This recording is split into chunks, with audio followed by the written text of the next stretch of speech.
Jenny, darling, you're my best friend. Better this production, and today we're going to talk about dialogue.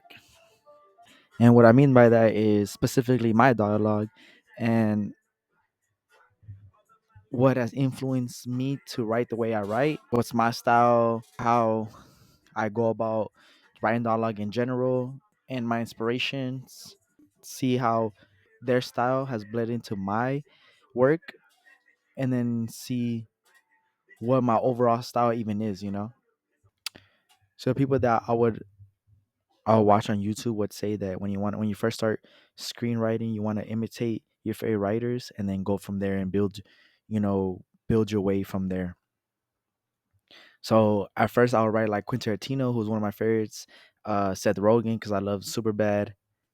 He was really funny. I love This Is the End when I was growing up. Um, Christopher Nolan, Christopher Nolan because I love the Batman, the Dark Knight series, right? I like his Batman Begins, Dark Knight, and Dark Knight Rises series. And I really was imitating them at first. A lot. Mainly, I was imitating Quentin Tarantino just because I really liked that his characters seem very specific and diverse compared to the other ones, compared to the other actors, and they were really witty. I love that they had like a little comedy side. But I could say the same thing about Christopher Nolan that he's really good at putting natural humor into his dialogue. So I really wanted to mimic that, and that's what I did for a couple years, and then after you just write so long, and then you watch other movies and you read scripts and you integrate other forms of media into your writing, then you become your own, distinguished writer that could be like if you were to hear my writing, my goal as a writer is that one day if you watch a movie of mine, you could just tell it's my movie because not only because of directing but because of its dialogue, that it's very specific, that you could point it out as soon as you hear it. And then once I went to college, I started, maturing and just getting better at writing overall and working more on, my craft. So when I was in college, I did a lot of creative writing classes, such as like poetry, um, short stories, and I found myself, or even music, and I found myself really having a gravitational pull towards music writing, like poetry, because music and poetry I think are very similar, if not the same thing. Less short stories and scripts. Don't get me wrong, I will read those, but I think my dialogue has been structured more from poetry and music and surrealism in a way. I would have I took a bunch of classes in college and a bunch of creative poetry classes and surrealism classes, and I think that's what really influenced my writing and specifically my dialogue, which I'll show you guys later in the video, like examples of that. And I think that's really what distinguishes me from the other pack of writers and directors that is coming from this place that others really wouldn't even stem from. So I would read a lot of medieval poetry, contemporary, poetry from the 1800s, 1900s, and all that really influenced me without really knowing. So something that I do have to mention, that when writing scripts, is that you can't have the same approach to writing dialogue in all your scripts, since every script is a different genre and has different expectations of what you want from the characters, right? And I mean, and then speaking of which, each script has different characters that speak different ways. And I think the number one rule I follow is honesty. I think that's the key factor in my dialogue, specifically that when I write these characters and I write these dialogue, it comes from an honest place of these characters. They're not following any agenda that I make, but they're following the agenda that themselves have. If they even have an agenda, if they don't have an agenda, that's fine too. But they're still being honest and they're speaking from themselves. In a movie, you want characters to have conflict, right? In every scene, one believes in one thing, another believes in another thing, two different views, and then they talk, right? And then there's conflict, right? That makes conflict, and that's the idea of movies. You don't want to, if you put a movie where two characters agree, there's not much gonna happen other than them being friendly, right? So you always want to have conflict, right? But you want to be responsible. You have a responsibility that when you write characters, that there's this honesty within the dialogue and doesn't seem superficial, or it doesn't seem like you're writing it, but these characters, but the dialogue is actually coming from these characters, right? There's this wall you have to, there's this veil you have to cross, because in a real conversation we stutter, we do a lot of pauses, where in the movie you don't want that to happen. You don't want it to be, unless it's very absolutely necessary, space in between their dialogue. You kind of want it to them to have, their answers or their comebacks or their rebuttals to happen, not pretty fast. Continuing on the honesty portion of this, is that when I write, I want to be honest to the people as well. Where I want to be genuine, and if these characters are horrible people, then that I can't just write a character that's horrible and not make him do horrible things, because I think it'll be too much for the audience, right? If he's a horrible person, he has to do horrible things, right? And it's up to me how horrible he could be, because you don't want to push the envelope too much, but you want to do just right, where you hate this guy, or maybe you need a guy that you love, and you love this guy, but it has to feel natural, and it has to feel earned, and it just has to be honest. You just can't leave a movie thinking that you were lied to, that there could have been more. There could have been, you could have gone deeper as a writer. You have to just hit the fine line of not perfect, but almost there. There are a lot of people that aspire to write like, and when they be in the same conversation as being said that I'm just as good as they are. And like I said, most of them aren't really writers. They're really musicians, or poets, such as I really love Frank Ocean for his simplicity and minimalist, yet with those elements having great imagery, and Kendrick Lamar. And I think a great example of Kendrick Lamar is his third album, To Pimp a Butterfly. I love that title. I remember when that title came out, that it got your brain thinking and got your cogs turning of what this album was going to be about. And it really told you what it's going to be about with that name, and it's such little words, right? To pimp a butterfly, right? Why would you even want to pimp a butterfly when a butterfly is just naturally beautiful? And it really gets your mind going in different directions. And that's exactly what the album does. That's a great sign of a writer, and does exactly what I would want to do when I write my scripts.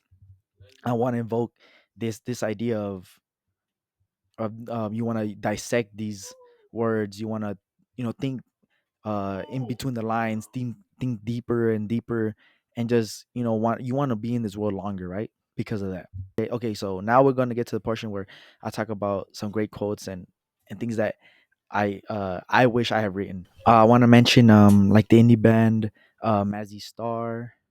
I want to mention J.M. Barrie, the writer of Peter Pan, as well as Lewis Carroll, who wrote Alice in Wonderland, and finally one of my favorite comic book writers, Alan Moore. So now I'm gonna give examples of people that I aspire to be and write like. The first one that comes to mind, and that I have right here on my phone, is Mazzy Star, and she has a song called the group, right, "Look on Down from the Bridge," where essentially she's literally looking on down from a bridge and contemplating suicide, and it ends like in a bitter note where we don't really find out if she killed herself or not.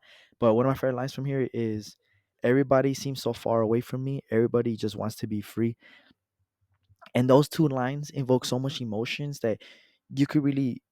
It is kind of it's not really ambiguous, because she is talking about how she feels in the moment, but there's so much other emotions that come to play within those two lines.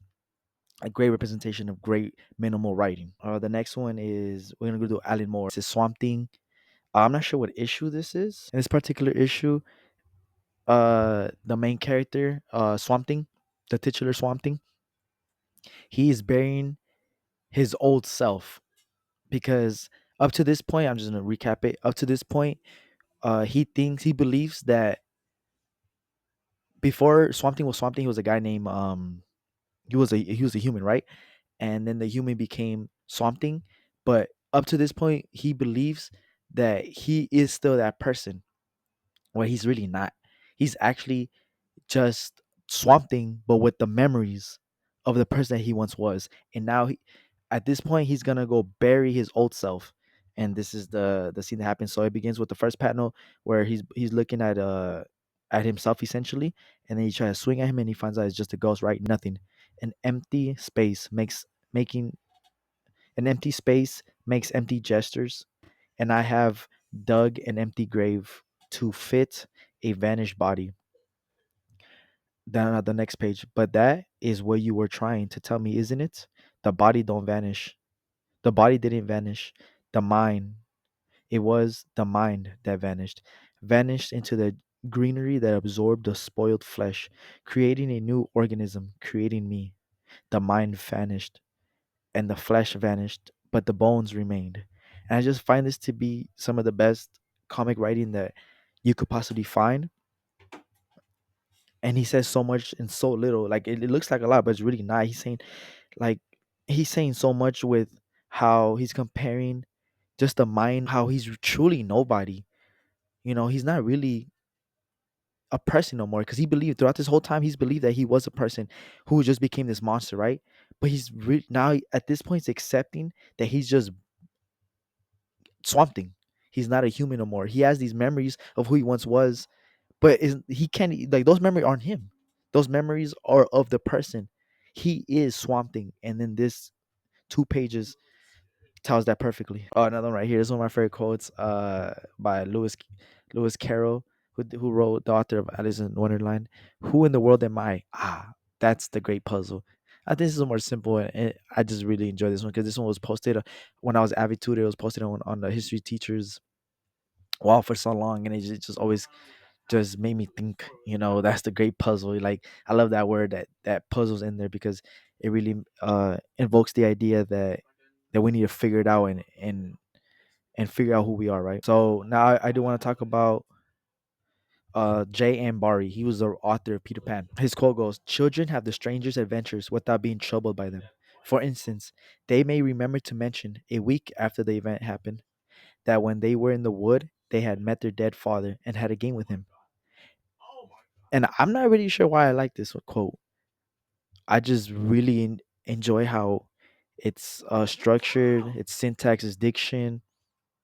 I love it doesn't say was, it says would, and that they met the dead father and had a game with him. Like it's really left to interpretation what this really means, and it just the epitome of what I mean by what about this style of less is more, but yes, you have so much to dissect in this one paragraph. And then I want to move on to Kendrick Lamar, and Kendrick Lamar has a song called "You," which is one of the more disturbing tracks. If you ever heard it, what can I blame you for? I can name several situations. I'll start with your little sister Bacon, a baby inside, just a teenager. Where your patience? Where was your antennas? Where was the influence you speak of? You preached in front of 100,000 but never reached her. I e- effing tell you, effing failure, you ain't no leader. I never liked you, forever despise you. I don't need you. The world don't need you. Don't let them deceive you. Numbers lie too. F your pride too. That's your dedication. Though money thought money could change you, made you more complacent. Effing hate you. I hope you embrace it. I swear. One of the best Kendrick verses ever, and it's literally depression in a song. And what I really enjoy about this is that he says, "Where was this? Where was your antennas?" And that's very poetic. Where were you? Why didn't you realize that I need your help? Right? He's talking about his sister. His sister talking to him. Where was this influence you speak of? How he could influence all these people with his music, but he can't even he has no influence in his own home, essentially. And that cuts so deep, especially now that he's reminiscing and thinking about it and going deeper into a subject that I never hear no rappers talk about. And he's saying, and if you hear the song, he's saying with so much emotion, he's crying and he's drunk, and yeah, it's great. Kendrick Lamar. And then finally, we'll go to the who really inspired me to do my dialogue as less is more, and that's Frank Ocean. And I think the song White Ferrari and Bad Religion are perfect examples. So we'll do Bad Religion. Taxi driver, be my shrink for the hour. Leave the meter running. It's rush hour. So take the streets if you wanna. Just outrun the demons, could you? And I think these 1, 2, 3, 4, 5, 6 lines tell you so much, right? They put you in the situation. You know, he's in the taxi. Be my shrink for the hour. Leave the meter running. So he has something to say. It's rush hour. Just take the streets if you wanna. Just outrun the demons. Could you? Like he has something to say, and he just needs counsel from anybody. So then you start thinking, why isn't he talking to someone that he knows and probably has nobody to talk to? So much to unpack in there. Now, last person that I want to talk about that has great writing is the I'm not sure who wrote Poor Things, but it was directed by Yorgos Lanthimos. And there's a scene where it's where I just think the writer does a great combination of both uh comedy and just bluntness. So basically, there's a guy named Max and he's talking to another guy named Baxter. And Max goes, "She gathers 15 words a day. Her coordination seems unstable at best. Her hair growth an inch every 2 days." Baxter goes, "Excellent. You may go. See you tomorrow." Max goes, "Where did she come from?" Baxter goes, "I believe your job is to collect data. When I add inane questions to it, I'll let you know." He nods. End the scene. I don't know. I just found that funny, and I just found that a great scene. I think that's a great example of the writing I kind of want to do actually translate to a script format, because the other ones are like music or poetry or books, right? And it's and you start, and I start thinking when I was writing, when I was actually writing my dialogue and writing my scripts, how can I translate this type of writing and syntax and diction into my own, into the form of script writing. And that's what I'm not there yet. I'm not as good as I want to be, but I'm trying every day to get to that point where I can reasonably and proudly say that I reached that goal of being the writer I've always wanted to be. So now I'm going to talk about two different examples that I think best exhibit what I'm trying to achieve as a writer and basically my style in writing. So we're gonna talk about the Odyssey of 10,000 Leagues. That's the script I'm currently working on, and this is the scene where women is going crazy is going crazy as the microphone he's holding to the sea plays a melody that literally drives him insane.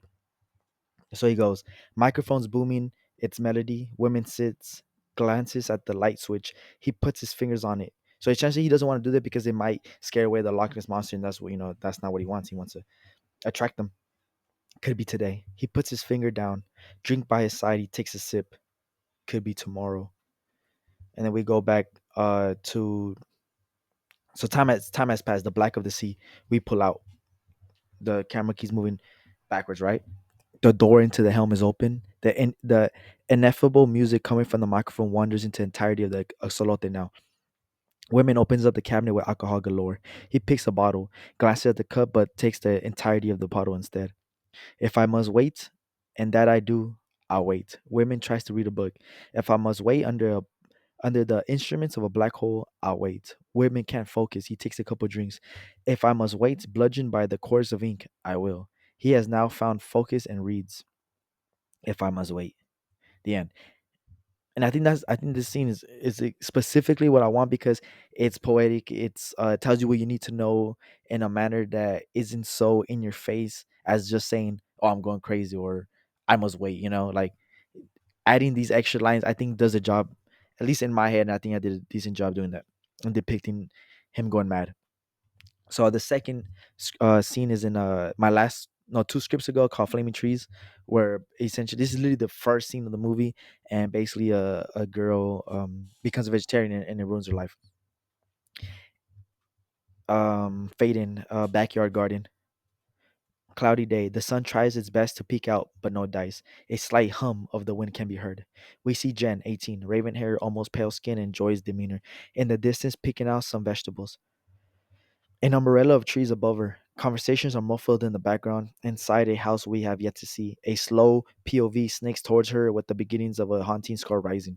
So this is kind of like if you've ever seen Evil Dead, like the presence coming after, like something bad is something foreboding and evil is trying to reach her. All the while a poem is recited. Something catches her eye above the tree line. She stands up, her eyes gleaming with fear now. Stuck in trance, the scar reaches its peak. And this is the poem that's said throughout the movie. So I wrote it in Spanish, but I'll just translate it in English. Look, a handle to a door ajar. Look, the spillage seeps through. The tar's been festering. Look at me. The violence speaks. Look at me. As the poem ends, the POV has reached her. Cut to title: Flaming Trees. And I really love that beginning. I love it so much that I I did like a more condensed version of it in my short film. You want to see that? Check out. It's called Flaming Trees in my YouTube channel.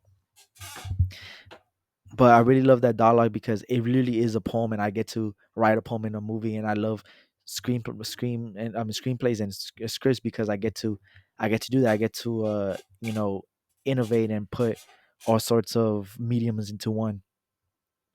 And that poem tells it all, right? It's foreshadowing what's to come with violence and the theme of something that's been festering, right? Something that's about to come out like through a door. Doors play a good or a big theme in this movie.